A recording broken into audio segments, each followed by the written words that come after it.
Welcome to our channel. Today we how to disable Let's Encrypt Auto Renew on Certbot step by step clearly. To disable Let's Encrypt Auto Renew on Certbot, start by accessing your server via SSH.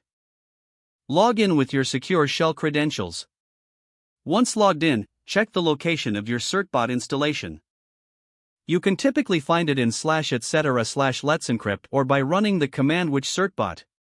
Next, you need to identify the configuration for your current Certbot installations. This can be done by navigating to the Certbot configurations directory.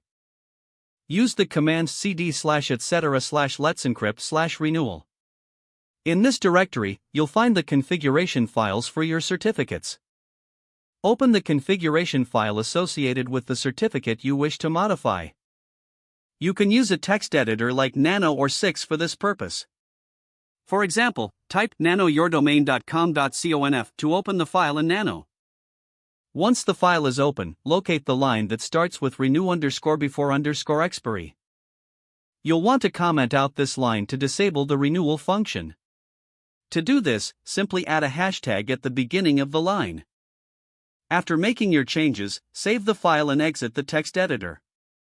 If you're using Nano, you can do this by pressing Ctrl+O followed by Enter, then Ctrl+X. The next step is to disable the Certbot renewal service. To do this, run the command system-disable certbot.timer.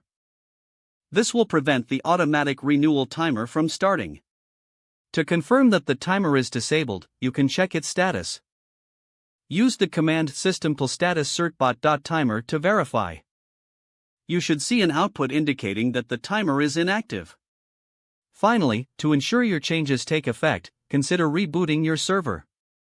This will finalize the process of disabling the auto renewal for your Let's Encrypt certificate. You have now successfully disabled the auto renewal feature for Certbot. If the page does not load, refresh the browser or try again in a private or incognito window. Make sure you are using the correct email address, then retype it carefully to avoid small typos. If your password is not accepted, use the reset option and create a new strong password you can remember. Don't forget to like this video and subscribe to our channel for more step-by-step tech guides.